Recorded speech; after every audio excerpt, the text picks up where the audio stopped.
જામનગર ખાતે વડાપ્રધાનના આગમન પહેલા તમામ તૈયારીઓ પૂર્ણ કરી દેવામાં આવી છે। નાયબ મુખ્યમંત્રી હર્ષ સંઘવી જામનગર ખાતે પહોંચ્યા હતા। કલેક્ટર કચેરી ખાતે ઉચ્ચ સ્તરીય સમીક્ષા બેઠક પણ યોજાઈ હતી। સુરક્ષા સુવિધા અને આયોજન અંગે વિસ્તૃત ચર્ચા કરવામાં આવી। લાલ બંગલા સર્કલ ખાતે કાર્યક્રમ સ્થળની રૂબરૂ મુલાકાત લેતા હર્ષ સંઘવી પણ જોવા મળ્યા હતા। નાગરિકોને કોઈ મુશ્કેલી ન પડે તે માટે અધિકારીઓને માર્ગદર્શન અપાયું હતું। વડાપ્રધાનની જામનગર મુલાકાત ઐતિહાસિક અને યાદગાર બનવી જોઈએ તેવું નિવેદન હર્ષ સંઘવી આપતા જોવા મળ્યા હતા। ત્યારે સાંસ્કૃતિક કાર્યક્રમોને પણ વિશેષ મહત્વ આપવા માટેનો ભાર અહીંયા મૂકી દેવાય છે।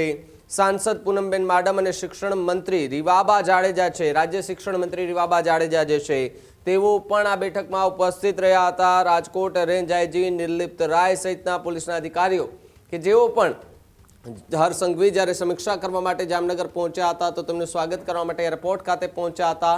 મોટી સંખ્યામાં ભારતીય જનતા પાર્ટીના નેતાઓ અને કાર્યકર્તાઓ જે છે તેઓ પણ ત્યાં જોવા મળ્યા હતા। ત્યારે જામનગરના લોકોમાં પણ એક અનેરો ઉત્સાહ જોવા મળી રહ્યો છે। વડાપ્રધાન નરેન્દ્ર મોદીના આગમન પહેલા જે તૈયારીઓ થઈ રહી છે એ તૈયારીઓને હવે બસ આખરી ઓપ આપવાની તૈયારી પણ જોવા મળી રહી છે। ત્યારે જામનગરવાસીઓમાં પણ થનગનાટ એક જોવા મળી રહ્યો છે કે વડાપ્રધાન નરેન્દ્ર મોદી ક્યારે આવે અને વડાપ્રધાન નરેન્દ્ર મોદી કે જેઓ જામનગરની મુલાકાત લઈ રહ્યા છે ત્યારે જામનગરમાં એનું ભવ્યથી ભવ્ય સ્વાગત જે છે તે કરવા માટેની તૈયારીઓ પણ થઈ ચૂકી છે। ત્યારે એમની સમીક્ષા કરવા માટે રાત્રિના સમયે ડેપ્યુટી સીએમ હર્ષ સંઘવી જે છે તેઓ જામનગર ખાતે પહોંચ્યા હતા, જ્યાં સમીક્ષા બેઠક પણ યોજાઈ હતી।